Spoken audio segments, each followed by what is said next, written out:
Hello दोस्तों, स्वागत है आपका हमारे यूट्यूब चैनल एनसीईआरटी सर्किल में। दोस्तों, एनसीईआरटी कक्षा 6 और कक्षा 7 इतिहास विषय पर हम कंप्लीट चर्चा कर चुकी हैं और एनसीईआरटी कक्षा 6 और कक्षा 7 भूगोल विषय पर भी हम कंप्लीट चर्चा कर चुकी हैं। आपको प्लेलिस्ट में सारी वीडियो मिल जाएंगी दोस्तों, तो जल्दी से जाइए और सारी वीडियो देखिए दोस्तों।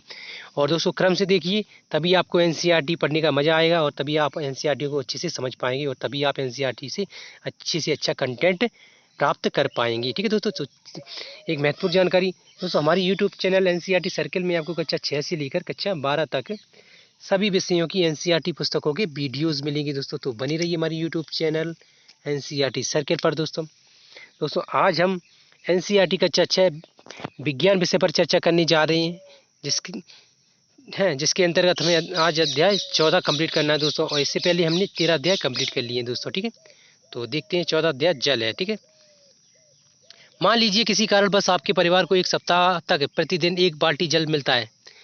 कल्पना कीजिए तब क्या होगा। क्या आप खाना पकाना, कपड़े धोना, बर्तन साफ करना और स्नान करना जैसे कार्य कर पाएंगे दोस्तों? तो दोस्तों, बच्चों से कह रहे हैं, ये एनसीईआरटी जो कक्षा 6 की छात्र है उनसे बोला जा रहा है कि आपके परिवार को एक दिन में सिर्फ एक बाल्टी पानी दिया जाए तो आपके साथ क्या होगा। आप अपनी अन्य प्रकार की जो कार्य हैं पानी के द्वारा किए जाती हैं वो कैसे करेंगी, है ना। तो ये बोल रहे हैं, बाकी कुछ इसमें खास नहीं दिख रहा है। ठीक है, आगे कह रहे हैं कि जिन्हें आप नहीं कर पाएंगी यदि का ठीक है, इनकी अतिरिक्त अन्य कौन सी कार्य कौन कौन सी क्रियाकलाप हैं जिन्हें आप नहीं कर पाएंगे बोल रहे हैं। आगे कह रहे हैं यदि काफ़ी लंबे समय तक हमें आसानी से जल प्राप्त नहीं होता तो क्या होगा। ये कह रहे हैं कि यदि लंबी समय तक हमें आसानी से जल प्राप्त नहीं होगा तो क्या होगा। तो कह रहे हैं इसके लिए हम जल का उपयोग करते हैं। पीने की अतिरिक्त ऐसी बहुत सी क्रियाकलाप हैं जिनके लिए हम जल का उपयोग करते हैं। तो पीने के अलावा ऐसी बहुत सी कार्य हैं दोस्तों जिनमें हम जल का उपयोग करते हैं। ठीक है दोस्तों, तो ये बोल रहे हैं।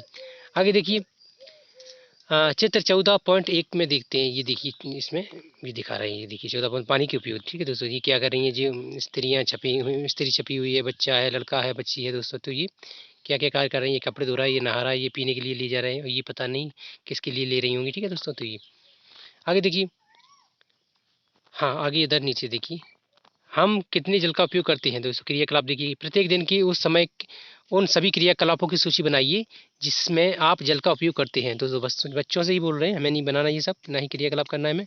ठीक है, बच्चों से बोल रहे हैं ऐसे कार्यों की सूची बनाइए जो कार्य आप पानी की सहायता से करते हैं। जैसे मतलब कौन कौन सी कार्य हो सकते हैं, तो आप अभी बताएंगे क्या है। साड़ी एक 14.1 में कुछ क्रियाकलापों की सूची दी है, उनको लिख लीजिए। इस प्रकार की साड़ी अपनी नोटबुक में बनाइए। अब पूरे दिन में आप तथा आपके परिवार के सदस्यों द्वारा यहाँ से देखना है, प्रत्येक क्रियाकलाप में प्रयुक्त जल की मात्रा नापिए। दोस्तों कह रहे हैं कि आपके द्वारा और आपके परिवार के द्वारा पूरे दिन में जितना जल उपयोग हो रहा है उसकी उस जानकारी मतलब एकत्रित कीजिए। ठीक है दोस्तों, यानी कि कितना जल आपके परिवार में खर्च होता है। ठीक है दोस्तों, एक दिन में। ठीक है, तो वो सब मतलब जानकारियाँ इकट्ठी करने के लिए बोल रहे हैं ना।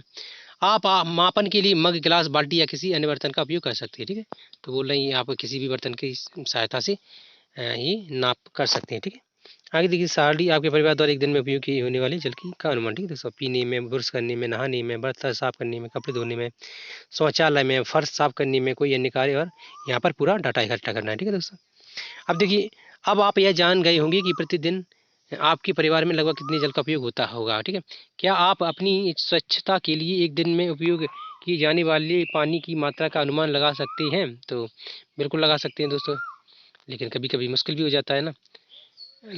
लगा सकते हैं। इस जानकारी का उपयोग करके यह गणना कीजिए कि आपके परिवार को एक वर्ष में कितने जल की आवश्यकता होती है। कह रहे हैं कि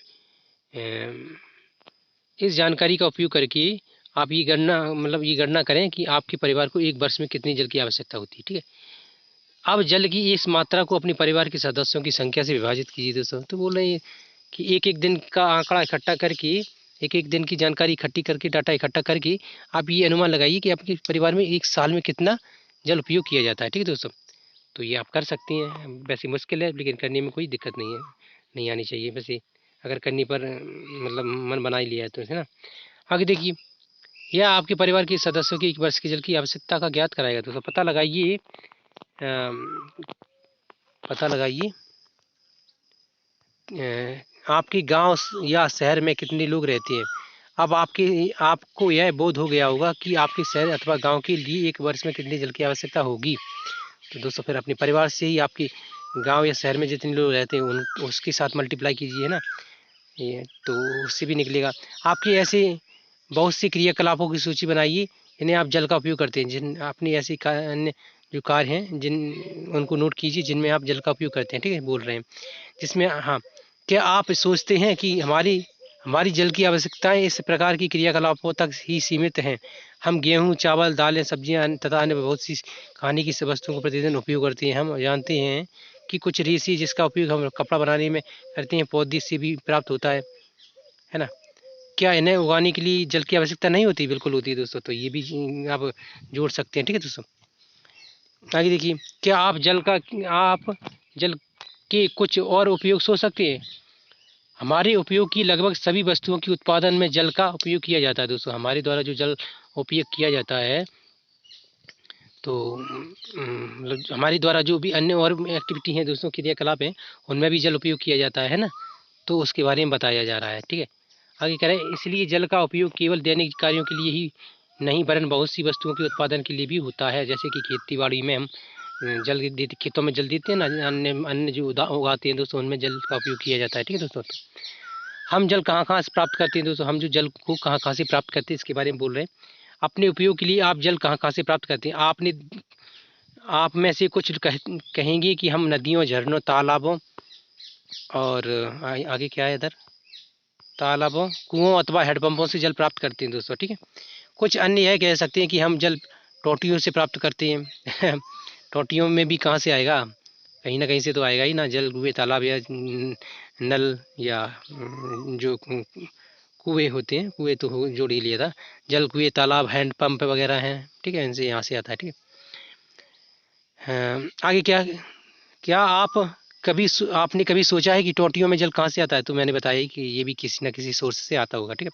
चित्र 14.4 में देखिए, टोटियों के द्वारा जल को हम प्राप्त करते हैं। वह जल भी किसी झील, नदी या किसी कुएं से प्राप्त किया जाता है ना, है यहाँ यानी कि हैंडपंप का उपयोग नहीं करते हैं ना। हैंडपंप का उपयोग तो हम तब करते हैं जब हम किसी हैंडपंप से जल भरकर बाल्टियों के माध्यम से किसी छोटी सी जो टंकी वगैरह लगा देते हैं उसमें भर देते हैं, है ना। तो उसमें भी टोंटियाँ लगी होती हैं, उनसे हम प्राप्त करते हैं, तो ये एक अलग बात हो जाती है। ठीक, आगे देखिए, वह जल भी हाँ, यहाँ तक हो गया था, जिसकी आपूर्ति फिर भी पाइपों की नेटवर्क द्वारा की जाती है दोस्तों। तो ये देखिए, बाल्टियों में नल आ रहा है टोटियों से, ये देखिए इस प्रकार होता है, ठीक है। ये यहाँ पे देखिए, जलाशय से लेकर यहाँ पे ऊपर टंकियों में जा रहा है, फिर ये टंकियों में टोटियाँ लगी होंगी, ये अंदर घर का नक्शा दिखा रहे हैं, तो ये अंदर ये नल लगा हुआ है घरों में, ठीक है, उसके बारे में बोल रहे हैं, ठीक है। आगे देखिए, नदियों, झीलों, नलकूपों या कुओं से जल की टोटी में आता है जल, ठीक है दोस्तों। आगे देखिए, हमने सॉरी यहाँ पर था, कहाँ पर थे हम, यहाँ पर थे, ठीक है। हम में से प्रत्येक का अपने घर में जल प्राप्त करने का ढंग भिन्न हो सकता है दोस्तों। हम में से प्रत्येक इंसान का जो कार्य है जल प्राप्त करने का, वो अलग अलग हो सकता है। हम में से कोई कुएं से लेता है जल, ठीक है दोस्तों। हम में से कोई जो हैंड पंप होते हैं तो हाथों से चलाने वाले, उनसे जल लेता है। कोई नदियों से डायरेक्ट जल लेकर आता है, कोई तालाबों से जल लेते हैं दोस्तों। बहुत सी जो मतलब ऐसे ऐसे क्षेत्र हैं, वहाँ पे बेचारी जो लोग होते हैं वो है तालाबों का पानी पीने के लिए मजबूर है ना। बहुत सी मतलब वर्षा की जल पर निर्भर है ना, ठीक है। तो अलग अलग प्रकार के लोगों के द्वारा उपयोग किया जाता है जल का, ठीक है दोस्तों। अंततः हम सबके जल के एक से ही स्रोत हैं, जैसे तालाब, झील, नदी तथा कुआं, ठीक है। आगे देखते हैं, हमने अपनी चर्चा में कुछ जल स्रोतों के उल्लेख किए हैं। इन तालाबों, नदियों, झीलों तथा कुओं को भरने के लिए जल कहाँ से आता है? तो जो तालाब होते हैं, कुएं होते हैं, झरने होते हैं, ठीक है, तो सॉरी, हाँ, झरने भी शामिल किए जा सकते हैं दोस्तों, ठीक है। उनमें पानी जल कहाँ से आता है दोस्तों? तो वो भी एक मतलब महत्वपूर्ण बात है, सोचने लायक है ना। तो आगे देखिए, कहाँ से आता है, आगे यहाँ दिखना है दोस्तों। देखिए चित्र 14.3, ये देखिए, महासागरों में पृथ्वी के अधिकतर भागों को घेर रखा है दोस्तों, ये देखिए, ठीक है। ये पृथ्वी का नक्शा है दोस्तों। यहाँ पे ये जो नीला नीला जितना भी दिख रहा है दोस्तों, ठीक है, ये महासागर है दोस्तों। हमारी जो धरती पर महासागर बने हुए हैं, ये वो हैं। और नीले नीले जितने भी हिस्से हैं, यहाँ पे क्या है, तो महासागरों ने हमारी पृथ्वी के इतने ये हिस्से को जल से ढक रखा है, ठीक है दोस्तों, घेर रखा है, ठीक है। तो ये बात हो गई।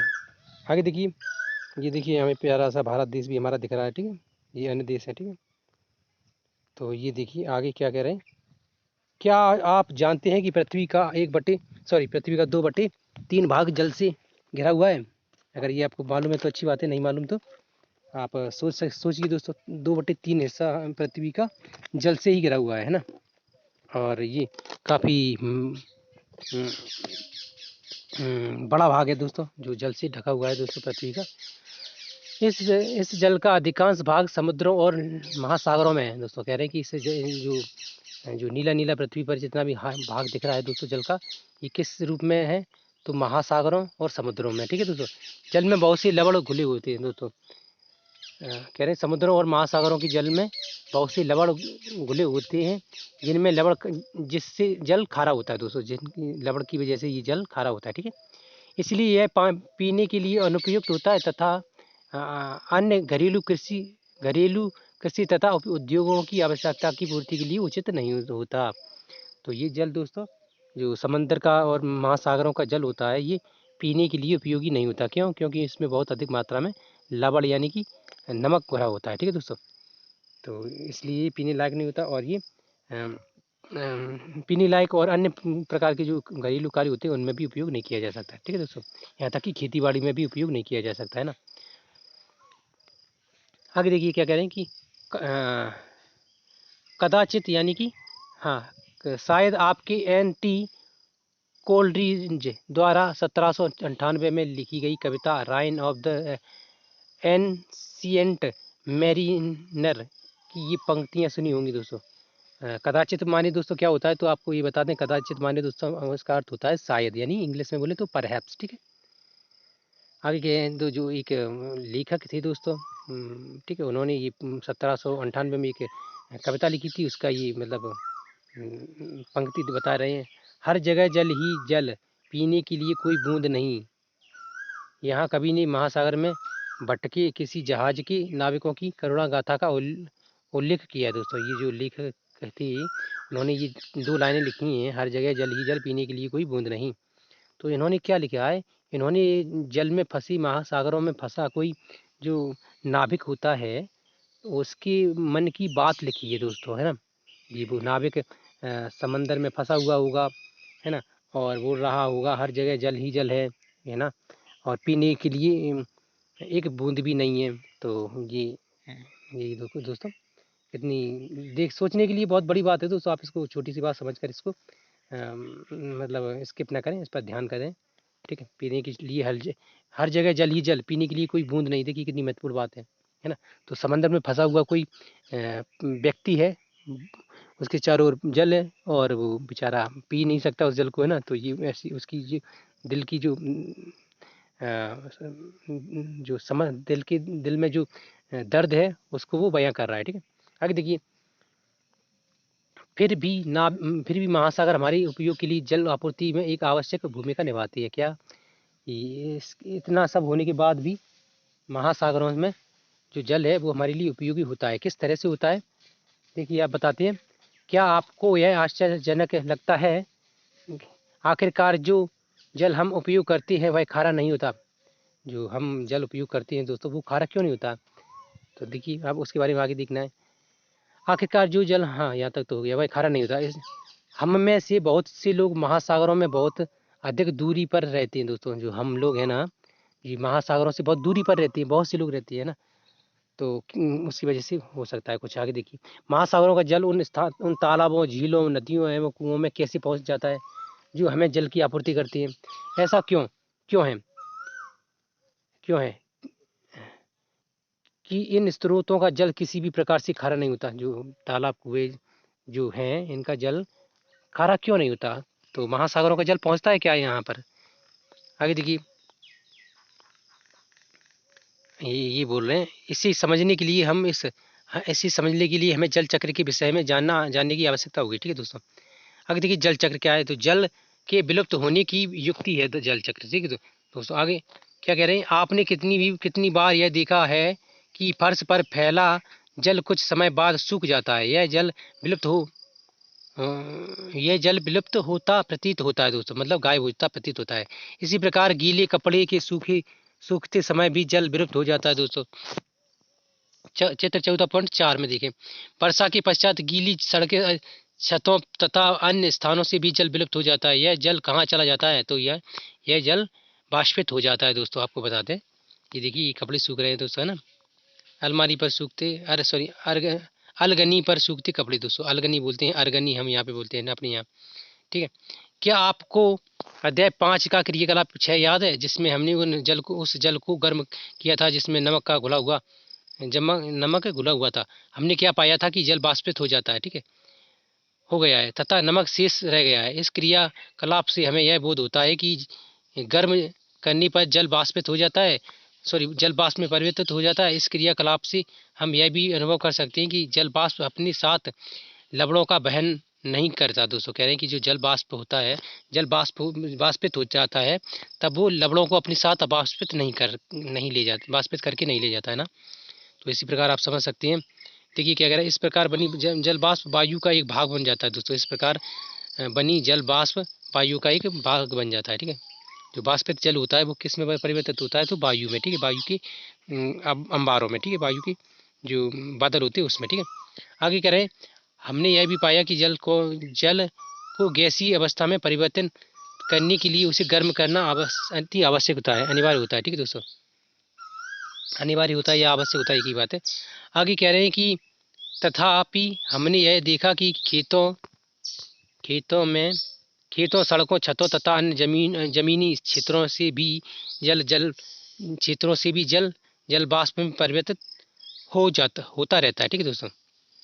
क्या देखा था? तो जमीनी क्षेत्रों से, छतों से, घरों से और अन्य स्थानों से जल क्या हो जाता है? तो वाष्पित हो जाता है, ठीक है दोस्तों। अध्याय 5 में हमने यह भी उल्लेख किया है कि महासागरों का खारा जल जो गहरी गड्ढों में छूट जाता है, यही जल गड्ढों में छूट जाता है, वाष्पन के परिणाम स्वरूप नमक की ढेर के रूप में एकत्रित हो जाता है। वाष्पन के द्वारा क्या हो जाता है? तो नमक की ढेर के रूप में हो जाता है, ठीक है दोस्तों। क्या हो जाता है? तो बचा रह जाता है, ठीक है दोस्तों। कह रहे कि आपने देखा होगा दोस्तों, जैसे कि कभी जो नमक बनाने वाली जो क्षेत्र होते हैं, जहाँ क्या किया जाता है, तो समंदर का पानी मतलब ऐसे बताते हैं, सही सही भाषा में बताते हैं आपको क्या करना होता है, क्या किया जाता है नमक बनाने के लिए।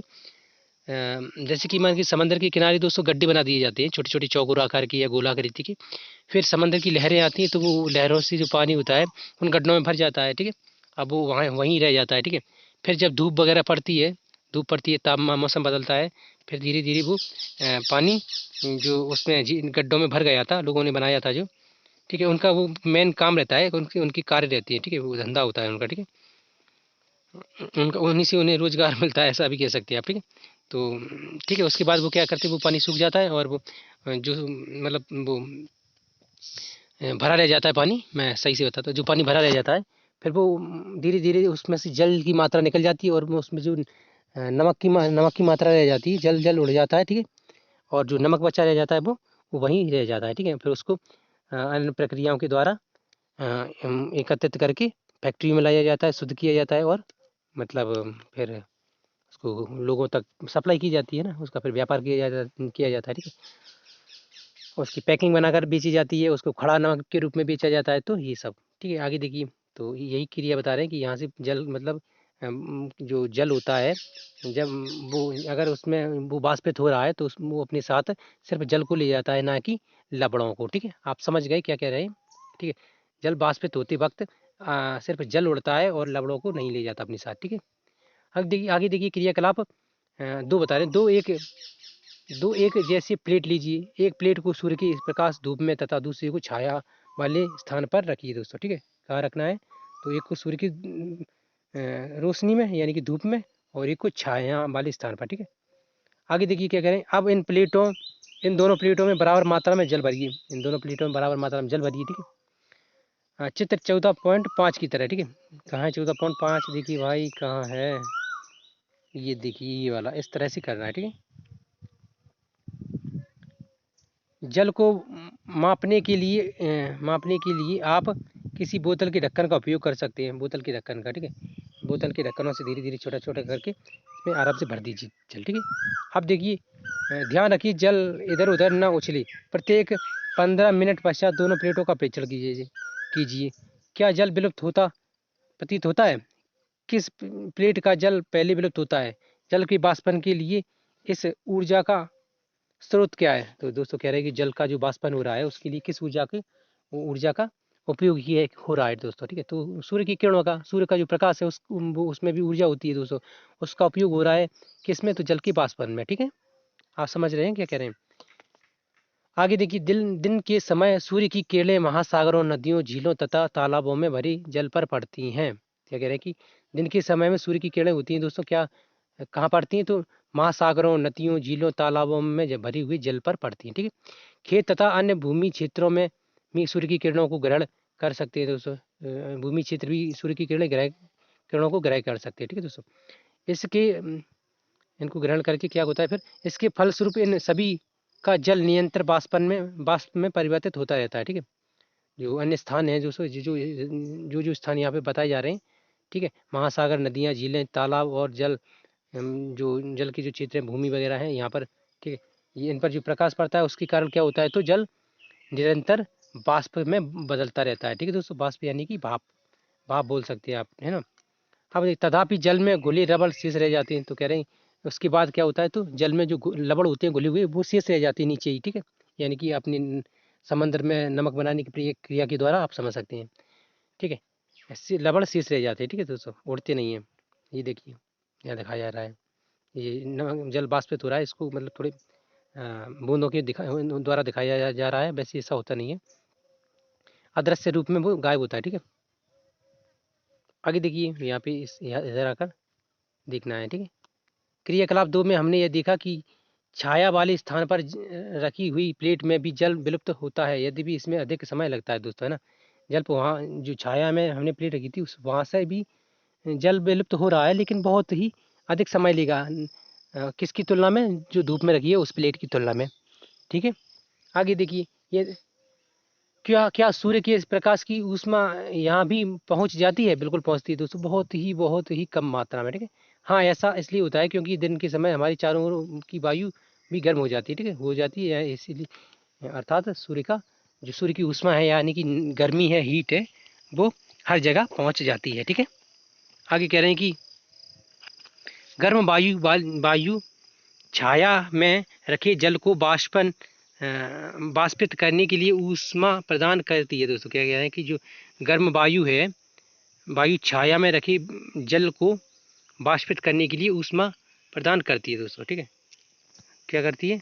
तो वही ऊष्मा प्रदान करती है, उसकी वजह से जल वाष्पित होता है, ठीक है। ये कह रहे हैं। आगे कह रहे हैं कि इस प्रकार जल के सभी खुले पृष्ठों से वाष्पन की क्रिया होती है। इसलिए कह रहे हैं कि इसी वजह से जो जल के जितने भी खुले पृष्ठ होती है, यानी कि जो बर्तनों में जल भरा हुआ होता है, उनमें क्या होता है? तो वाष्पन की क्रिया होती है, ठीक है दोस्तों। इसके फलस्वरूप वायु में जल वाष्प निरंतर मिलती जाती है दोस्तों। इसके फलस्वरूप क्या होता है? तो वायु में जो जल है वो मिल जाता है, ठीक है, वाष्पन के माध्यम से, ठीक है। आगे कह रहे हैं कि तथापि जल का वाष्पन एक धीमी प्रक्रिया है। यही कारण है कि जल से भरी किसी बाल्टी से जल की इस क्षति को हम बहुत कम देख पाते हैं, यानी कि जो वाष्पन की क्रिया है इसको हम बहुत कम देख पाते हैं, मतलब वो हमें दिखाई नहीं देती। क्यों नहीं दिखाई देती? इसीलिए नहीं दिखाई देती क्योंकि ये जो प्रक्रिया है काफ़ी मंद गति से होती है ना। यदि तेज गति से होगी तो हमने जैसे ही मतलब नहाने के लिए बाल्टी भरकर कुएं से, हैंडपंप से या तालाब से या नदी से, नदी में तो हम ऐसा कम बाल्टी कम ले जाते हैं, सीधे नहाते हैं डुबकी लगाकर, ठीक है। हैंडपम्प, कुआं है, ठीक है, या तालाब है, तो हमने जैसे ही मतलब ये बाल्टी भर के रख दी वैसे ही वो जल उड़ जाएगा। अगर तेज़ी से ये प्रक्रिया हुई तो नहाएंगे किससे, है ना। तो ये नहीं होता है। ये सब दोस्तों किसके साथ होता है? तो जो तेज़ी से वाष्पित होने वाले पदार्थ है, जैसे पेट्रोल है, डीजल है। पेट्रोल सबसे अधिक तेज़ी से वाष्पित होने वाला पदार्थ है, ठीक है दोस्तों। और भी हैं, हमें मतलब अन्य उदाहरणों पर ध्यान नहीं देना, मतलब एक छोटा सा एक उदाहरण ले रहे थे इसलिए, ठीक है। बाकी उदाहरण तो बहुत हैं, एस्पिरिन वगैरह है, जो वो होती है, क्या कहते हैं, जो स्प्रिट होती है दोस्तों, वो भी एक उदाहरण है दोस्तों, वो भी जल्दी से वाष्पित होती है, ठीक है दोस्तों। तो आगे देखिए क्या क्या है। और जल एक मंद गति से वाष्पित होने वाला मतलब तरल पदार्थ है, ठीक है। आगे कह रहे हैं कि हाँ, सूर्य के प्रकाश में वाष्पन तेजी से होता है। जल को किसी बर्नर पर गर्म करने पर वाष्पन और अधिक तेजी से होता है दोस्तों। क्या जल वाष्प के वायु में अंतरित होने का अन्य कोई प्रक्रम है दोस्तों? कह रहे हैं कि जल के वाष्पन होने की प्रक्रिया की और भी कोई अन्य प्रक्रिया है दोस्तों? बिल्कुल होती है। आगे देखिए, पौधे द्वारा जल की क्षति, जो पौधे जो जल की क्षति करते हैं उसके बारे में देख रहे हैं। आपने अध्याय 7 में पढ़ा कि सभी पौधों को वृद्धि के लिए जल की आवश्यकता होती है। पौधे इस जल क्या, तो जल की कुछ मात्रा पौधे इस जल की कुछ मात्रा उपयोग अपना भोजन करने के लिए करते हैं तथा कुछ मात्रा को अपने विभिन्न भागों में सुरक्षित रखते हैं। कह रहे हैं कि जो पौधे होते हैं जो जल अपनी जड़ों के माध्यम से जल ग्रहण करती है और उससे अपना भोजन भी बनाते हैं, है ना। और उसमें से कुछ जल को वो क्या कर देते हैं, तो भोजन बनाने के लिए उपयोग करते हैं और कुछ मात्रा को सुरक्षित रख लेती है और कुछ मात्रा को वाष्पित करती है, ठीक है दोस्तों। कह रहे हैं पौधे इस जल का शेष भाग बाष्पोत्सर्जन द्वारा, वाष्प के उत्सर्जन द्वारा, ऐसे समझ सकते हैं दोस्तों, ठीक है, के द्वारा प्रक्रम द्वारा जल वाष्प के रूप में वायु में मुक्त कर देते हैं ना। तो आप देख ही रहे हैं दोस्तों, पौधे जो जड़ों द्वारा जल को ग्रहण करते हैं ज़मीन से, ठीक है, तो वो कुछ अपनों को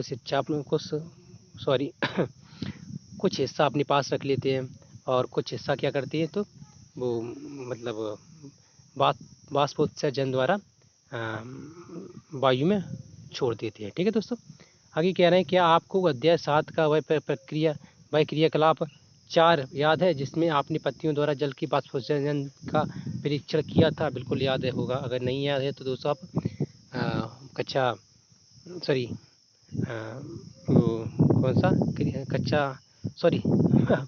क्या यार, मेरा आज मतलब गला वैसे ही ख़राब है यार, है ना। पिछली वीडियो में भी मैंने ऐसे ही कुछ गड़बड़ शब्द बोल दिए, उसके लिए सॉरी है दोस्तों, ठीक है। आप जो अध्याय 7 है आप उसको देख सकते हैं, ठीक है दोस्तों।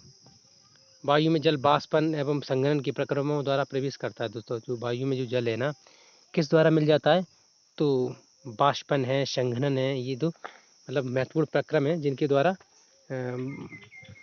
जल वायु में मिल जाता है, ठीक है दोस्तों। क्या यह जल सदा के लिए लुप्त हो जाता है दोस्तों? नहीं, ये जो ऐसा नहीं होता, नहीं है, हमें पुनः प्राप्त हो जाता है, ठीक है। जैसा कि हम देखेंगे ये जल हमें दोबारा प्राप्त होता है, ठीक है। आगे देखिए, बादल कैसे बनते हैं? ये बादलों के बनने के द्वारा हमें ये सब जल प्राप्त होता है। क्रियाकलाप 3, जल से आधा भरा गिलास लीजिए, ठीक है। आगे देखिए, गिलास को बाहर से सूखी कपड़े से पोंछिए, जल में कुछ बर्फ डालिए, कह रहे हैं जल में कुछ बर्फ डालिए, ठीक है। आगे देखिए कि जल में कुछ बर्फ डालने की बात है, क्या करना है, तो हाँ, यहाँ पे 1 या 2 मिनट तक प्रतीक्षा कीजिए। गिलास की बाहरी पृष्ठ में होने वाली परिवर्तन का परीक्षण कीजिए। जो जल के बाहरी पृष्ठ है उस पर आप क्या देखेंगे, छोटी छोटी जल की बूंदें आपको देखने को मिलेंगी। वो क्या होती हैं, तो वो जल का वो होता है एक मतलब क्या होता है, तो उत्सर्जन होता है, ठीक है। वाष्प का उत्सर्जन हो जाता है, ठीक है। तो ये देखिए आप ये प्रक्रिया के माध्यम से आप समझ रहे होंगे, ठीक है। आप दोस्तों कमेंट में बता सकते हैं कि ये जो प्रयोग आपने किया, ये तो प्रयोग आप घर पर आराम से कर सकते हैं, ठीक है। तो ये जो प्रयोग किया इसमें मतलब कितना टाइम लगा जल को पूरी तरह से बाहर निकलने में, है ना, और कैसा मतलब आपको ये प्रयोग करके मतलब महसूस हो रहा है, ठीक है। बस ये कुछ ज़रूरी भी नहीं है, मैं ऐसे ही बोल रहा हूँ। ये जो प्रयोग है बिल्कुल सामान्य लगा, इसलिए मैंने आपसे बोल दिया, ठीक है। आगे देखिए, चित्र 14.6 में ये दिखाया गया है, ठीक है। ये देखिए, ठीक है, जैसी बर्फ़ पिघलेगी बाहर जल कणिकाएँ उत्पन्न होने लगेंगी, ठीक है। ये बर्फ़ पड़ी है, ठीक है। ये जो प्रयोग आपको इतनी सरल, ये मैंने इसलिए आपसे बोल दिया, ठीक है। नॉर्मल आप लोग घर पर ठंडा पानी भी पीते होंगे, तो वो भी इसलिए मैंने बता दिया है। ये बिल्कुल आसान प्रयोग है, ठीक है। गिलास की बाहरी सतह पर जल की बूंदें कहाँ से आती हैं? उपयुक्त जल में भरे गिलास की बाहरी सतह बाहर की हवा को ठंडा कर देती हैं और जल बाष्प गिलास की सतह पर संघनित हो जाती हैं। तो दोस्तों मैंने एक बात और बोल दी, उसके लिए सॉरी। ये जो जल की बूंदें बनती हैं गिलास की बाहर की ओर, तो ये संघनन क्रिया के द्वारा बनती हैं, ना कि जल बाष्पोत्सर्जन द्वारा। ठीक है, सॉरी। मेरा सुबह से ही पता नहीं क्या दिमाग ऐसा हो रहा है। एक्चुअली मेरे गले में 2-3 छाले हैं, उसकी वजह से मैं थोड़े कुछ शब्दों को मतलब स्किप कर देता हूँ, और दिमाग भी सुबह से ही पता नहीं कैसा है, अजीब सा। ठीक है, तो होती हैं टेंशन्स वगैरह, सबको ही होती हैं, मुझे भी है कुछ टेंशन। कभी वक्त आएगा तो शेयर करूँगा आपको दोस्तों। आगे देखिए क्या क्या है। तो संघनन के इस प्रक्रम को हम अध्याय 5 के क्रियाकलाप 7 में देख चुके हैं। ठीक है, आगे देखिए जो संघनन की प्रक्रिया है हमने अध्याय 5 में देखी है। ठीक है दोस्तों, ये देखिए बर्फ पर जल से गिलासों की बूंदों को बाहर पृष्ठ पर निकलना। ठीक है दोस्तों, ये अब आगे देखते हैं, ये इधर। ठीक है, जल को पृथ्वी के पृष्ठ पर पुनः वापस लाने में संघनन प्रक्रिया की एक महत्वपूर्ण भूमिका है दोस्तों। जो जल उसमें संघनित होकर बाष्पोत्सर्जित होकर निकल जाता है, तो उसको पृथ्वी पर लाने के लिए एक महत्वपूर्ण प्रक्रिया है। कौन सी? तो संघनन प्रक्रम की संघनन। ठीक है, जो ऐसे भी समझ सकते हैं, जो जल बाष्पोत्सर्जन द्वारा बाहर चला जाता है, ठीक है, बाष्प बनकर, तो वो संघनन की प्रक्रिया के माध्यम से पुनः वापस आ जाता है। ठीक है, समझ रहे हैं ना? यह कैसे होता है? जैसे जैसे हम पृथ्वी के पृष्ठ से ऊपर जाते हैं तापमान कम हो जाता है, जैसे जैसे वायु ऊपर उठ जाती है ठंडी होती जाती है। ठीक है, पर्याप्त ऊंचाई पर वायु इतनी ठंडी हो जाती है कि इसमें उपस्थित जल बाष्प संघनित होकर छोटी छोटी जल की बूंदों जिन्हें जल कणिकाएँ कहती हैं में परिवर्तित हो जाता है। ये ही छोटी जल कणिकाएँ जो वायु में तैरती रहती हैं हमें बादलों के रूप में दिखाई देती हैं। तो दोस्तों ये जो प्रक्रिया बताई जा रही थी, ठीक है, वही प्रक्रिया है। जैसे कि जल बाष्पोत्सर्जन द्वारा ज़मीन से या तालाबों से या नदी नालों से, है ना, ये चला जाता है ऊपर, ये है, और समंदर भी कह सकते हैं, समुद्रों से भी जाता है। ठीक है, किसके द्वारा? तो बाष्पोत्सर्जन के द्वारा। ठीक है, धीरे धीरे वो संघनित होकर छोटी छोटी बूंदों में बदल जाता है, और फिर वो बादलों में बदल कर, और फिर वो धरती पर आकर बरस जाता है ना। तो वो फिर हमें प्राप्त होता है ना, हमारी नदियों में, झीलों में, तालाबों में, है ना, आसपास भर जाता है, फिर वो पीने योग्य हो जाता है। ठीक है दोस्तों, तो ये प्रक्रिया काफ़ी अच्छी है, आप इस पर अच्छे से ध्यान देंगे तो आपको ये एक एक बात समझ में आएगी ना, कि समुद्रों का जल हमारे लिए कैसे उपयोगी हो जाता है। ठीक है, समझ रहे हैं ना? आगे कह रहे हैं कि जिन्हें जल कणिकाएँ कहते हैं, ये परिवर्तित हो जाती हैं। ये छोटी छोटी जल कणिकाएँ जो वायु में तैरती रहती है, हमें बादलों के रूप में दिखाई देती है। ये हमने पढ़ लिया था चित्र 14.7 में। ठीक है क्या बात है, 17 बोल रहा हूँ मैं। इस प्रकार बनी हुई बहुत सी जल कणिकाएँ आपस में मिलकर एक बड़े आमाप की जल की बूंदें बनाती हैं। ठीक है दोस्तों, ये ऐसी बना लेती हैं। ठीक है, बादल बनते हैं। ठीक है, ये इकट्ठी हो रही हैं बूंदें। ठीक है, आगे देखिए, ये बूझो मैं इसको ये बूझो क्या सोच रहा है, मुझे इसको नहीं देखना। ठीक है, ये छोड़ देते हैं। ठीक है, ये फालतू का मतलब डाटा दिया जा गया है, ये हमारे लिए काम का भी नहीं है, हमें काम का इसमें से पढ़कर निकालना है। ये यहाँ पे जो महत्वपूर्ण परिभाषाएँ निकलती हैं वो हमारे काम की होती हैं, और जो यहाँ पे जो महत्वपूर्ण बातें निकलती हैं वो हमारे काम की होती हैं। ठीक है, आगे देखते हैं, इसमें से कुछ जल की बूंदें इतनी भारी होती हैं कि वे नीचे की ओर गिरने लगती हैं।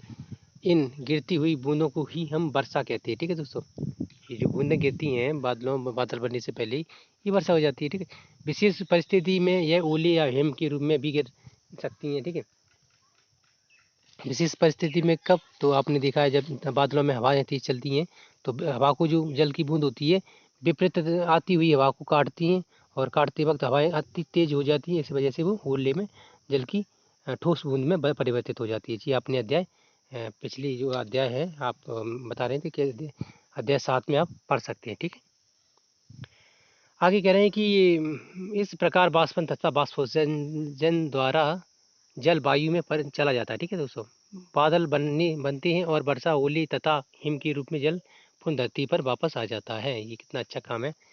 तो पृथ्वी पर काफ़ी अच्छा एक सिस्टम बना दिया गया है कुदरत ईश्वर के द्वारा। ठीक है दोस्तों, तो वो हमारे लिए काफ़ी उपयोगी है। ठीक है, आगे देखिए, पुन महासागरों की ओर।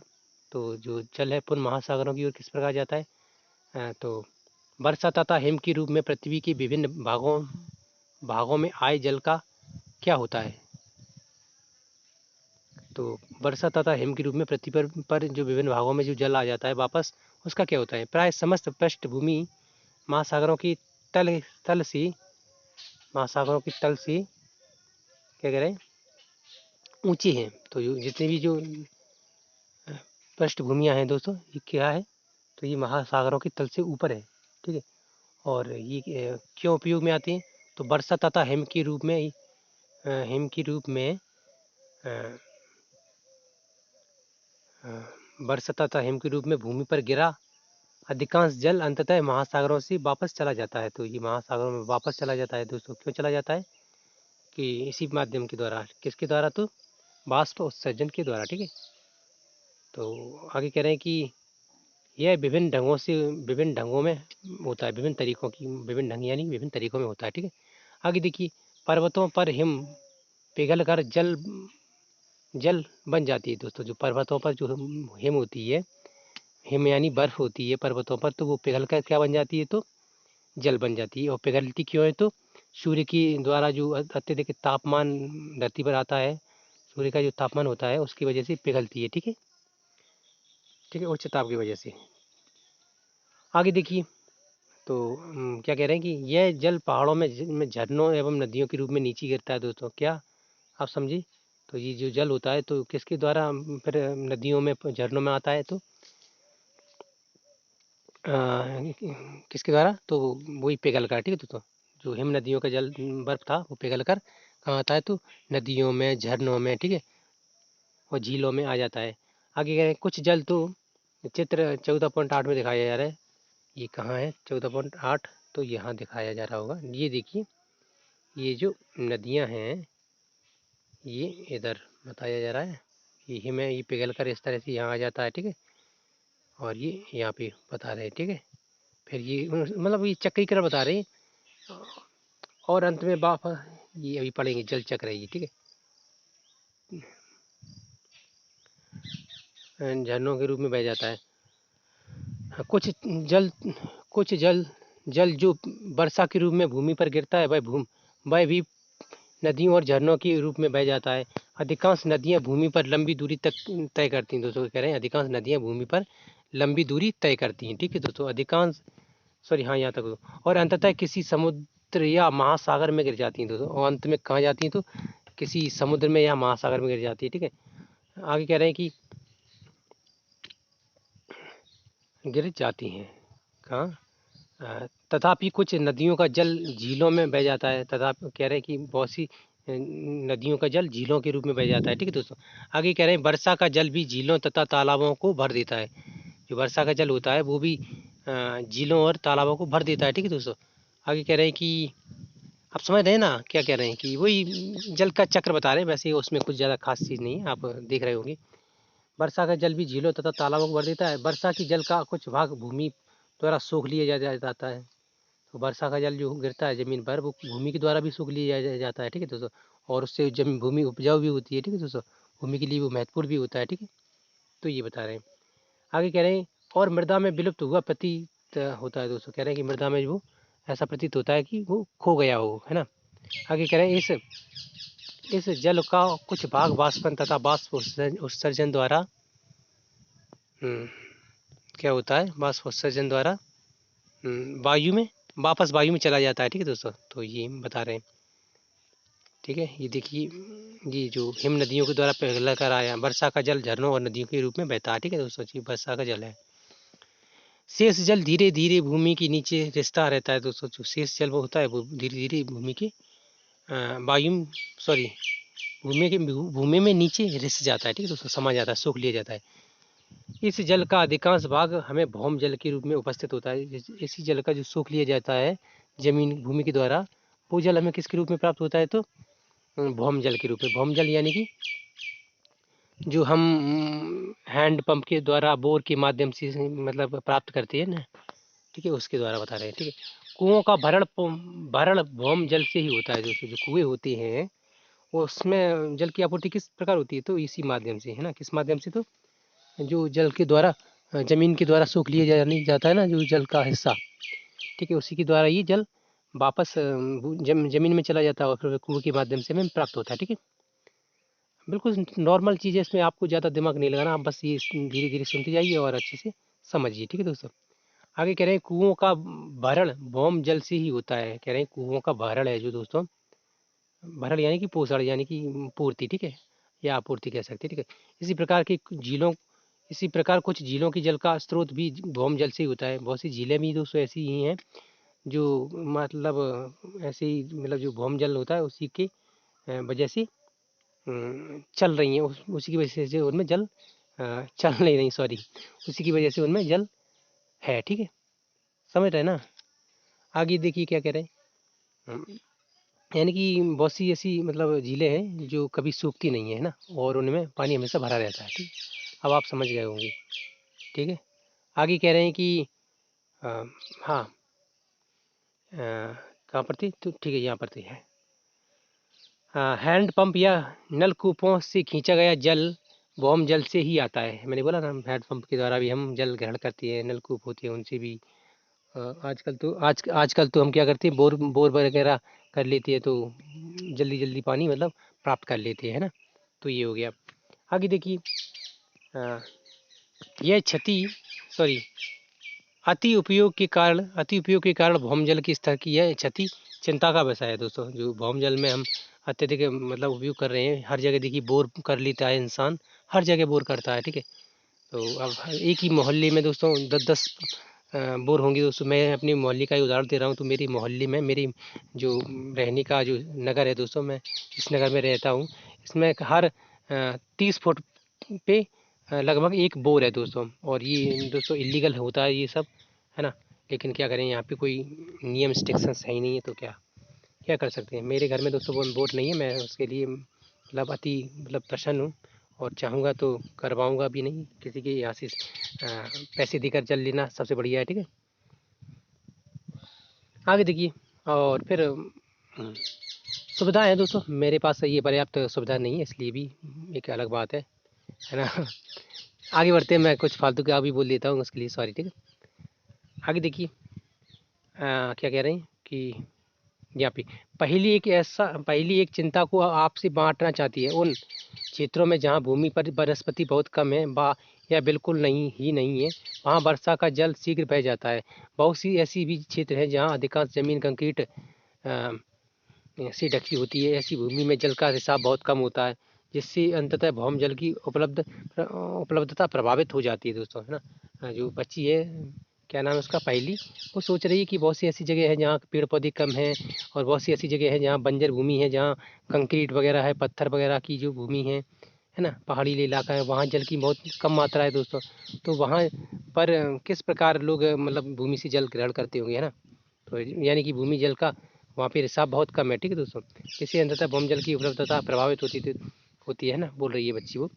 वर्षा का बहता जल हम अपने साथ मृदा के ऊपरी पृष्ठ को भी बहा ले जाता है दोस्तों। जो वर्षा का जल होता है वो क्या करता है, अपने साथ जो मृदा में जो खनिज लवण होते हैं उनको बहा कर ले जाता है, ठीक है दोस्तों।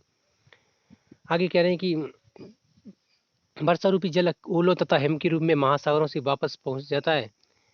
यहाँ पर थी। अब हम यह जानने की कोशिश जानते हैं कि भूमि की सतह पर वर्षा रूपी जल ओलों तथा हिम के रूप में महासागरों में वापस पहुंचा जाता है, ठीक है दोस्तों।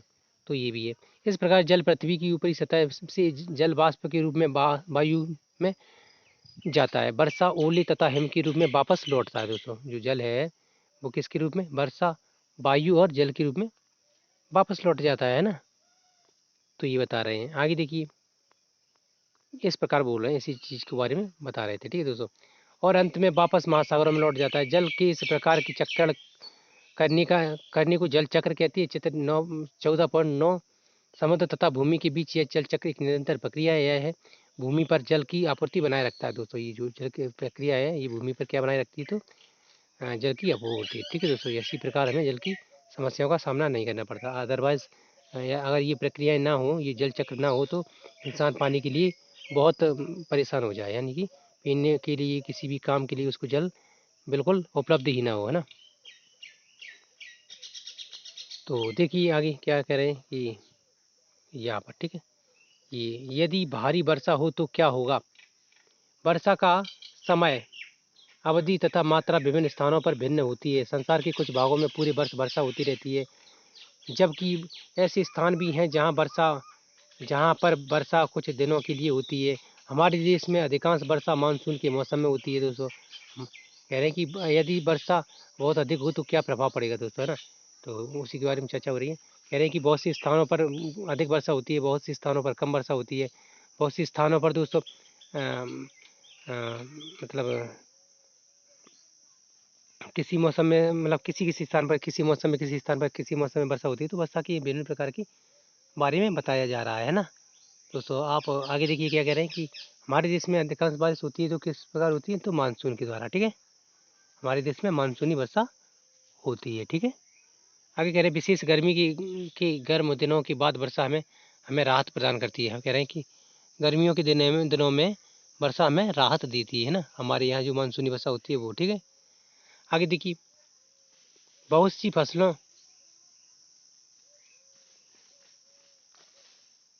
कह रहे हैं कि बहुत सी फसलों को बोया जाना मानसून के आने पर निर्भर करता है।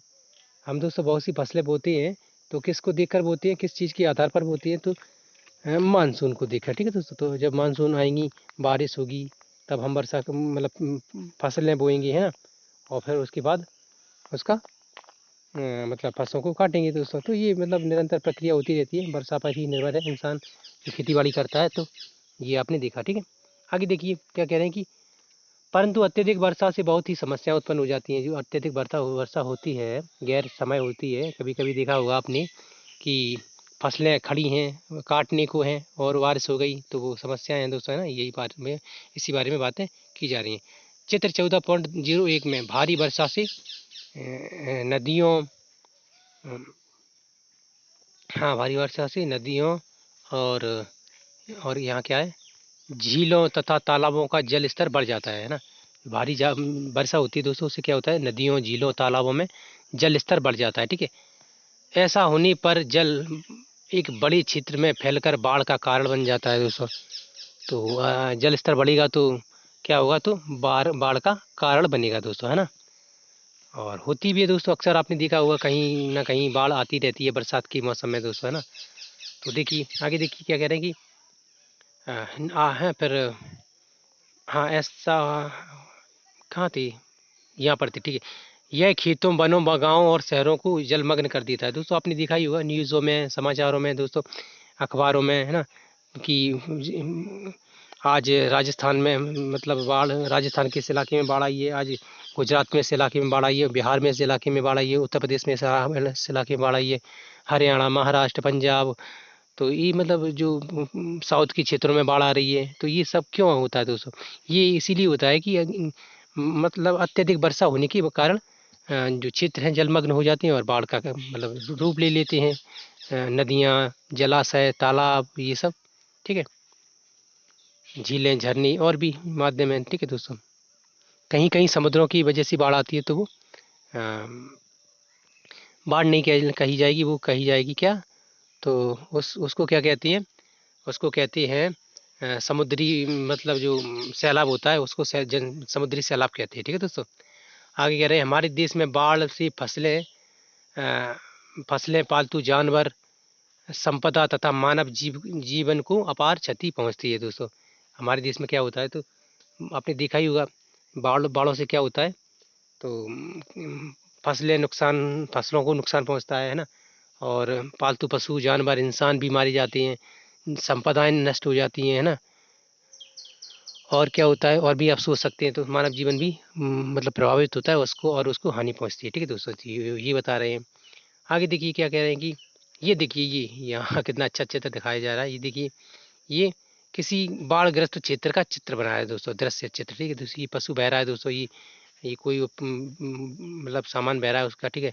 ये देखिए, ठीक है दोस्तों, ये देखिए लोग बेचारे घरों की छतों पर बैठे हुए हैं बाढ़ में, ठीक है दोस्तों। ये लाल कपड़ा लेकर बैठा है ताकि कोई बचाव दल उसको बचा सके। ये पेड़ों पर बैठा है, पेड़ पर बैठा है दोस्तों कोई, मतलब लोग क्या करेंगे, पेड़ों को देखेंगे किसी न किसी चीज़ को मतलब अपना सहारा बनाएंगे, है ना, जिससे बाढ़ में बह ना जाए वो, ठीक। बाढ़ से बचने के लिए क्या क्या नहीं करते दोस्तों, है ना। तो जो आदमी जिस जिस जो भी आदमी हो, जैसे जो कोई भी मतलब सुविधा दिखेगी वो वही काम करेगा अपने बचाव के लिए, है ना। आगे देखिए, आगे कह रहे हैं कि हम्म, बाढ़ के समय जल में रहने वाली जीव भी बह जाती है ना। प्राय जल बाढ़ का जल स्तर प्राय जब बाढ़ का जल स्तर बढ़ता है तो ये जलमग्न सॉरी जलमग्न सॉरी जलमग्न नहीं कहेंगे यार, जल की जीव, ठीक है, जो जल की जीव या जलीय जीव कह सकते हैं, तथा थल भाग में फंसकर मर जाते हैं दोस्तों। कह रहे हैं कि जो जलीय जीव होते हैं, तो जब जल का स्तर बढ़ता है यानी कि बाढ़ उच्च लेवल पे पहुंच जाती है, तो उसमें जो जल में जो जीव पाई जाती हैं, मछली, मेंढक, और ठीक है, और भी जो कुछ भी आप देख सकते हैं, कछुए हैं, मगरमच्छ भी है दोस्तों। हम मगरमच्छ भी दोस्तों वैसे होते नहीं हैं, नदियों के आसपास होते हैं, ठीक है। तो ये कैसे मरती हैं, तो ये ऐसे मरती हैं कैसे, तो जैसे कि वो कोई पानी आया बाढ़ वाले क्षेत्र में, ठीक है, तो ये फिर बस शहरों में आएगा वो पानी, है ना। शहरों में आएगा तो वो पानी शहरों में घरों में टकराएगा, कहीं ना कहीं किसी न किसी चीज़ को किसी न किसी चीज़ को बहाकर ले जाएगा, तो वहाँ पे पानी वो जीव जंतु हैं फंस जाते हैं। अब जो फंसेंगी वो, तो क्या होगा, तो वो मतलब वहाँ पे फंस कर मर जाते हैं, है ना, या फंस कर निकले ना, वो निकलने में उन्हें दिक्कत होती है तो मर जाती हैं। बहुत सी वजह होती है। आप और भी कुछ सोच सकते हैं दोस्तों, जो आप स्वतंत्र है सोचने के लिए, ठीक है। यदि काफ़ी समय तक वर्षा ना हो तो क्या होगा, क्या कल्पना कर सकते हैं कि यदि किसी क्षेत्र में एक वर्ष या उससे भी अधिक समय तक वर्षा ना हो तो क्या होगा, तो क्या होगा आगे देखिए। बाष्पन तथा बाष्पोत्सर्जन द्वारा मृदा से लगातार जल की क्षति होती रहती है, क्योंकि यह वर्षा द्वारा वापस नहीं लाया जाता। तो ये कह रहे हैं कि ये जो जल है वर्षा के द्वारा वापस नहीं लाया जाएगा, ठीक है। तो इससे भी हानि ही हानि होनी है, ठीक है। हानि होगी क्योंकि मतलब जब भूमि में जल की कमी हो जाएगी, है ना, जल की मात्रा कम रह जाएगी, ठीक है। तो उससे फिर इंसानों को समस्याएं पैदा होंगी, है ना। तो ये बता रहे हैं। आगे कह रहे हैं क्योंकि यह वर्षा द्वारा वापस नहीं लाया जाता, ठीक है, यही यहाँ तक पढ़ लिया था, इसलिए मृदा सूख जाती है दोस्तों, है ना। ये जो मृदा है सूखने लगेगी, है ना। आगे कह रहे हैं कि उस क्षेत्र में तालाबों और कुओं की जल का स्तर गिर जाएगा, है ना। किस क्षेत्र में, तो जहाँ पर वर्षा कम होने की बात की जा रही है, तो वहाँ पर क्या होगा, तो वहाँ के कुएँ हैं, तालाब हैं, और नदियाँ हैं, झरने हैं, और भी जो जल के स्रोत होते हैं वो सूखने लगेंगे तो क्या होगा, तो भौम जल की भी कमी हो जाती है। मतलब भूमि का जल, मतलब भौम जल उसे कहते हैं जो भूमि के अंदर जो जल का लेवल होता है उसे भौम जल कहते हैं, ठीक है दोस्तों। भौम जल में कमी हो जाती है, इसे सूखा इससे इससे क्या होगा, तो सूखा पड़ेगा दोस्तों। सूखा क्या, वही जैसे कि सूखा पड़ने से क्या होता है दोस्तों, तो आप जानते ही हैं। सूखा पड़ने से दोस्तों खेती बाड़ी में समस्याएं आती हैं, लोगों को पीने के पानी उपलब्ध नहीं होता दोस्तों, और लोग परेशान होने लगते हैं, ठीक है। इस चीज़ को सूखा कहते हैं, ठीक है दोस्तों। खेती बाड़ी तो बिल्कुल ही चौपट हो जाती है, ठीक है। आगे कह रहे हैं सूखे की स्थिति में खाद्यान्न और चारा प्राप्त करना दुर्बल हो जाता है दोस्तों, दुर्लभ हो जाता है। कदाचित आपने हमारे देश या संसार के कुछ भागों में पड़े सूखे के बारे में सुना होगा दोस्तों। आपने सुना ही होगा दोस्तों, जो आपने पूछ रहे हैं क्या आपने मतलब सूखे पड़ने की बात सुनी है दोस्तों कहीं, बिल्कुल सुनिए दोस्तों, है ना, कि फलानी जगह पे सूखा पड़ा है, फलानी जगह पे ये हुआ है वो हुआ है ना। तो ये बातें आपको सुनने को मिलती ही रहती होंगी ना, समाचारों में भी सुना होगा दोस्तों, न्यूज़पेपरों में ये सुना होगा दोस्तों, ठीक है। तो ये वो बात हो गई, ठीक है। आगे देखिए क्या कह रहे हैं कि क्या आपको जानकारी है कि इन क्षेत्रों में रहने वाले लोगों को किन किन कठिनाइयों का सामना करना पड़ता होगा, ठीक है। तो ये आप जानते हैं किन किन कठिनाइयों का सामना करना पड़ता होगा। इन परिस्थितियों में पशुओं और वनस्पति का क्या होता होगा, इन क्षेत्रों में पशुओं का वनस्पतियों का क्या होता होगा, तो मतलब सूख नहीं लगती होंगी, पशु प्यास के बारे में मरते होंगे दोस्तों, है ना, परेशान होते होंगे। तो ये स्थिति बताई जा रही है। आगे कह रहे हैं कि इन हाँ, अपने माता पिता अथवा पड़ोसियों से चर्चा करके करके अथवा समाचार पत्रों और आगे क्या कह रहे हैं कि यहाँ पे कि हाँ, समाचार पत्रों मैगजीन में पढ़कर इसके बारे में पता लगाने का प्रयास कीजिए दोस्तों। तो इन चीज़ों का आपको पता लगाना है कि किस जगह पर क्या होता है, किस जगह पर क्या होता है बाढ़ की वजह से, ठीक है। वो सॉरी बाढ़ की वजह से नहीं, उसकी जो सूखा की वजह से, बारिश ना होने की वजह से सूखा पड़ता है और उसका क्या प्रभाव पड़ता है, ठीक है दोस्तों। आगे देखिए, हम जल को कैसे संरक्षित कर सकते हैं दोस्तों। ये कितना बढ़िया तरीका बताया जा रहा है, हम जल को संरक्षित कैसे कर सकते हैं, ठीक है। तो आज आप जल को संरक्षित करने के उपाय देखेंगे दोस्तों, है ना। तो देखते हैं किस प्रकार जल को संरक्षित किया जाता है, ये बताया जाएगा यहाँ पर, ठीक है। तो अभी देखते हैं क्या कह रहे हैं। पृथ्वी पर उपलब्ध जल का केवल एक छोटा सा भाग ही पौधों, जंतुओं तथा मनुष्यों के उपयोग के लिए उपयुक्त है, ठीक है। प्रयोग के लिए उपयुक्त है, ठीक है, एक ही बात है। अधिकांश जल महासागरों में है, अधिकांश जल जो है महासागरों में है, ठीक है दोस्तों। आगे कह रहे हैं कि जिसे सीधे ही उपयोग में नहीं लाया जा सकता, जो महासागरों का जल है उसको डायरेक्ट यूज नहीं किया जा सकता, ठीक है दोस्तों। आगे कह रहे हैं जब जब भौम जल का स्तर अत्यधिक गिर जाता है, जो भौम जल यानी कि जमीन के अंदर जो जल है, हैंडपंप कुओं के माध्यम से हमें प्राप्त होता है, भौम जल बोलते हैं उसे। भौम जल का स्तर गिर जाता है तो तब भौम जल का और अधिक उपयोग नहीं कर सकते दोस्तों, ये सभी जानते हैं, ठीक है। पृथ्वी पर जल की कुछ मात्रा समान रहती है दोस्तों। कह रहे हैं कि पृथ्वी पर कुछ जल की मात्रा कुल जल की सॉरी कुल जल की मात्रा समान रहती है दोस्तों, परंतु उपयोग के लिए उपलब्ध जल की मात्रा अत्यंत सीमित है दोस्तों। लेकिन कह रहे हैं कि जो उपयोग के लिए जल है उसकी मात्रा क्या है, तो सीमित है, ठीक है। और अति उपयोग के कारण घट भी रही है दोस्तों। और जल का अत्यधिक उपयोग हो रहा है, उसकी वजह से जल की जो मात्रा है पृथ्वी पर, उसकी वो मात्रा घट भी रही है ना, ऐसी बात नहीं है, ठीक है।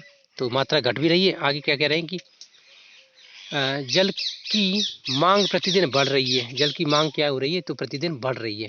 मांग बढ़ेगी ही दोस्तों, क्यों नहीं बढ़ेगी, इसलिए बढ़ रही है क्योंकि लोग अत्यधिक उपयोग कर रहे हैं, जनसंख्या दिनों दिन बढ़ रही है, इसलिए जल की मांग बढ़ रही है ना। जनसंख्या वृद्धि के कारण साथ साथ जल का उपयोग करने वाले लोगों की संख्या बढ़ रही है। बहुत सी नगरों में जल भरने के लिए लंबी कतारों का दिखना एक साधारण दृश्य हो गया है। जो ज़मीन पर बहुत से लोगों मतलब धरती पर जो लोगों की तेज़ी से जनसंख्या बढ़ रही है, इसी वजह से क्या हो रहा है, तो बहुत सी जगह आपने देखा होगा कि लंबी लंबी कतारें लगती हैं पानी को भरने के लिए। हाँ, खासकर राजस्थान जैसे इलाकों में दोस्तों, और जो मरुस्थलीय क्षेत्र है दोस्तों, वहाँ पर ऐसा दृश्य आपको अक्सर देखने को मिलेगा कि किसी कुएं पर, किसी हैंडपंप पर या किसी जो सरकार के द्वारा पानी उपलब्ध कराया जाता है, वहाँ पर बड़ी बड़ी लंबी लंबी लाइनें लगती हैं जल को प्राप्त करने के लिए, जल को लेने के लिए, भरने के लिए, ठीक है। तो ये सब समस्या है दोस्तों, क्या करें। हमें ऐसा भी दिन देखने को मिलेगा, कभी मिल सकता है दोस्तों, कभी भविष्य में, कि एक एक दिन में हम सिर्फ एक एक बाल्टी ही यूज कर पाएँ, जैसा कि शुरुआत में बताया गया था, ठीक है।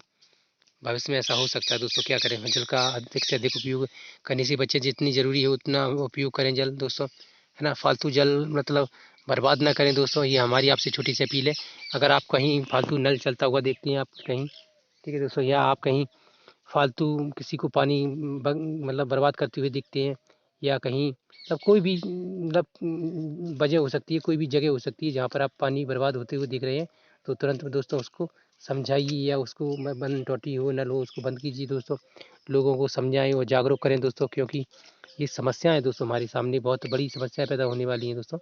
भविष्य में हमें हमारी आने वाली पीढ़ियाँ दोस्तों जल नाम की चीज़ से मतलब बहुत ही कम उपयोग, मतलब उनका बहुत जल नाम की जो चीज़ है, मैं सॉरी जल नाम की चीज़ नहीं, जल का बहुत ही कम उपयोग कर पाएंगी। हो सकता है वो जल से बहुत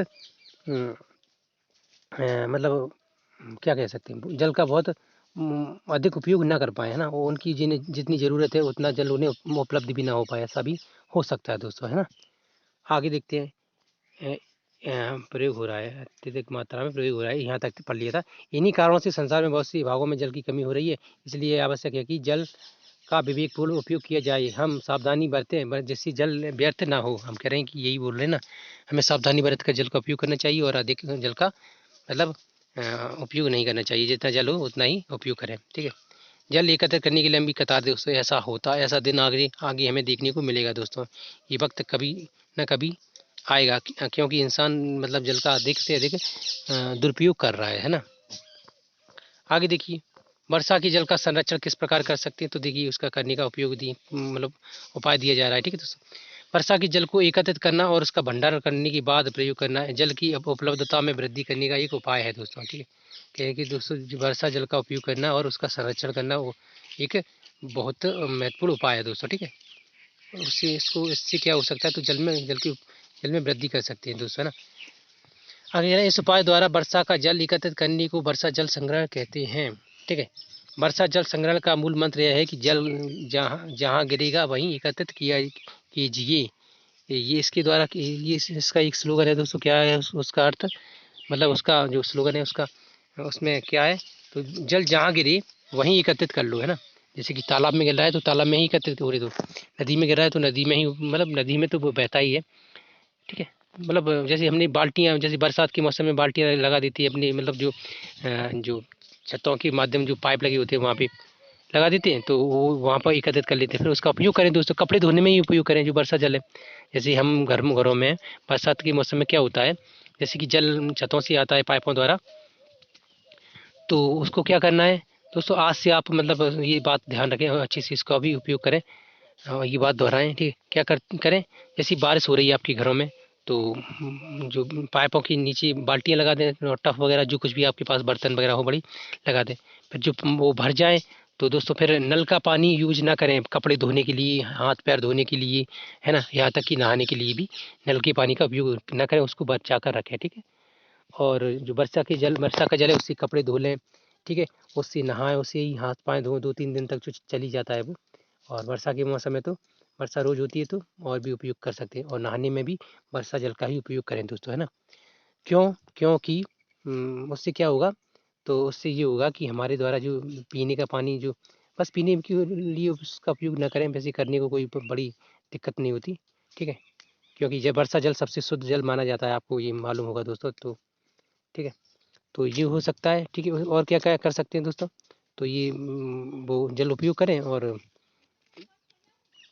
उसी जल को मतलब मतलब क्या मतलब मतलब ये कि उसी जल का उपयोग करें, और अदरवाइज जब वो खत्म हो जाए तो दोबारा दूसरे दिन देखें वर्षा हो रही कि नहीं, उसको मतलब संरक्षित करके उसी का उपयोग करें, ठीक है। मतलब मेरे कहने का तात्पर्य यही है कि वर्षा जल का उपयोग करें किसी न किसी प्रकार से, ठीक है। जिससे आपका जो नल है, हैंड पंप है, उस वो जल बचेगा कि नहीं, ठीक है। और आगे देखिए क्या करें कि वर्षा की इस वर्षा के उस जल का क्या होता है जो ऐसी क्षेत्रों में गिरता है जहाँ अधिकांश क्षेत्रों में कंक्रीट की सड़कें और मकान होते हैं, यह नालियों में बह जाता है, ठीक है दोस्तों। ये जो पत्थर वाले इलाके होते हैं और ना मतलब जो कंक्रीट वगैरह होती हैं, पहाड़ी इलाका होते हैं, वहाँ क्या होता है, तो वहाँ होता क्या है कि वो बह जाता है जल, ठीक है, नालियों में। आगे देखिए, ये नालियों में बह जाता है। इस प्रकार वर्षा जल का कुछ भाग बहकर नदियों या झीलों तक पहुंच जाता है, जो कि बहुत ही दूर पर हो सकते हैं, क्योंकि यह जल हमारी चारों ओर भूमि में वापस नहीं गया। अतः इस जल का घरों में वापस लाने के लिए हमें अत्यधिक प्रयोग करने की आवश्यकता होगी, ठीक है दोस्तों। वही बोल रहे हैं कि प्रयोग कैसे कर सकते हैं, ठीक है। आगे देखते हैं, वर्षा जल संग्रहण और की यहाँ 2 तकनीकों का उल्लेख है दोस्तों। छत के ऊपर वर्षा जल संग्रहण, इस प्रणाली में भवनों की छतों पर एकत्रित वर्षा जल को भंडारण टैंक में पाइपों द्वारा पहुंचाया जाता है, जैसा कि हम बता ही रहे थे दोस्तों, बिल्कुल वही चीज़ बता रहे हैं यहाँ पे, है ना। आगे देखिए, और क्या है, तो ये देखिए इस प्रकार के जल को ये भंडारण टैंक के द्वारा यहाँ पर ये इस प्रकार प्रयोग किया जा सकता है। यहाँ पर टोंटी लगा दें और उसका उपयोग कर लें दोस्तों में, ठीक है। कितना बढ़िया उपयोग बताया जा रहा है, ठीक है। आगे देखिए, चित्र छत पर वर्षा जल संग्रहण, ठीक है दोस्तों। आगे आगे देखिए, जल में छत पर उपस्थित मिट्टी की कण को कण हो सकते हैं, तो वर्षा जल में मतलब जो छत होती है, छतों पर मिट्टी की कण भी हो सकती है, ठीक है दोस्तों। जिन्हें उपयोग करने में पहले निस्यंदित करना आवश्यक होता है, जैसे मतलब साफ करना आवश्यक होता है, ठीक है। आगे कह रहे हैं, इस जल को भंडारण टैंक में एकत्रित करने इसके स्थान पर सीधे ही पाइपों द्वारा जमीन में पानी किसी गड्ढे तक ले जाया जा सकता है, जहाँ से यह मिट्टी में रिसाव द्वारा भौम जल की पुनः पूर्ति करेगा दोस्तों, है ना, भौम जल की पूर्ति करेगा ऐसे, यानी कि उसको जल को फिल्टर करके और उसका उपयोग कर सकते हैं, जिससे वो भौम जल का मतलब भौम जल की बचत करेगा। ठीक है दोस्तों, ये ऐसे बता रहे हैं, ये देखिए। ठीक है, आगे कह रहे हैं कि एक दूसरा विकल्प है कि सड़कों के किनारे बनी नालियों द्वारा एकत्रित वर्षा जल का जल भूमि में सीधे पहुंचा दिया जाए।